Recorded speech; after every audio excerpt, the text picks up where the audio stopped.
Les gens perdent leur travail de 10 ans, 20 ans, 30 ans en une seule nuit. Ça part en fumée comme ça. Ce n'est pas normal.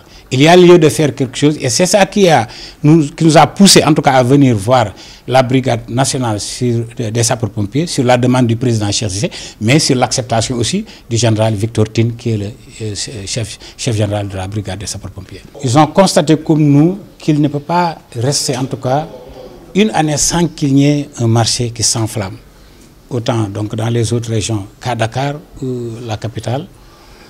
Ils ont déploré ça, mais ils ont surtout déploré le fait qu'ils soient souvent informés un peu en retard, mais qu'ils viennent, ils ont souvent des problèmes d'accessibilité pour éteindre le sinistre. Les marchés sont mal construits, vétustes, il n'y a pas de rue, il n'y a pas de voie d'accès, il n'y a pas surtout de bouche d'incendie. Mais à la fin de la réunion, on était d'accord sur certains points. Ils ont prôné aussi que les commerçants souscrivent des polices d'assurance. Ça, on y a pensé. Depuis 8 mois, on travaille là-dessus avec une compagnie d'assurance que je ne vais pas citer.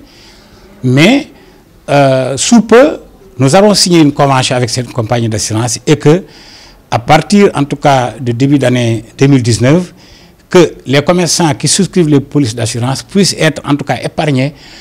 Quand il y a sinistre, on ne le souhaite jamais, mais quand il y a sinistre, au moins, en tout cas, une semaine, 15 jours, un mois après, que le commerçant puisse retrouver des fonds qui lui permettent de reprendre ses activités. Parce que ça, c'était un défaut qu'on n'avait jamais pu régler. Donc, nous sommes prêts, au niveau des marchés, à accueillir les ASP qui sont bien formés, qu'ils viennent nous secourir. Parce que les incendies des marchés, c'est devenu la nouvelle. Avant, il y a un mois, c'était Tilène de Ziguinchor, ensuite Thiaroye, ensuite marché HLM, ensuite Petersen, ensuite Sandaga. Mais si on ne prend pas nos responsabilités pour arrêter tout ça, en tenant compte des responsabilités qui dépendent de nous, ça va continuer et ce n'est pas bon. On perd beaucoup d'argent sur ça. Et aussi, on a préconisé la réalisation de marchés modernes, comme ce qui est prévu pour Sandaga. Vendredi passé, on a été invité à la Chambre de commerce pour le lancement des travaux en présence du ministre du Commerce. Nous applaudissons. Nous souhaitons que tous les marchés soient des marchés modernes et je pense que nous sommes dans cette même dynamique. Ils ont fusillé aussi les branchements clandestins qui sont autant la responsabilité des commerçants que la responsabilité de la Sénélec. Parce que c'est la Sénélec qui fournit le courant, mais la Sénélec ne revient jamais sur les lieux pour voir est-ce que les branchements sont respectés, est-ce que les normes sont respectées, oui ou non. Donc ça, c'est un constat qu'ils ont fait, que nous avons fait ensemble avec eux.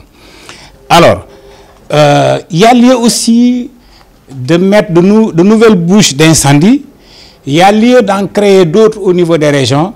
Ça, le ministère de l'Intérieur s'est engagé par l'intermédiaire de la Brigade nationale des sapeurs-pompiers. Nous aussi, on va s'engager à, en tout cas, financer d'autres bouches d'incendie. En tout cas, au niveau des responsables des commerçants qui sont dans les marchés, nous allons leur donner des instructions fermes pour que ces commerçants participent au financement de la réalisation des bouches d'incendie. Maintenant, le reste, ce sera des informations, ce qu'on appelle la prévention, et l'UNACOISL va travailler de pair avec la Brigade nationale des sapeurs-pompiers sur toute l'étendue du territoire dans le domaine de la prévention.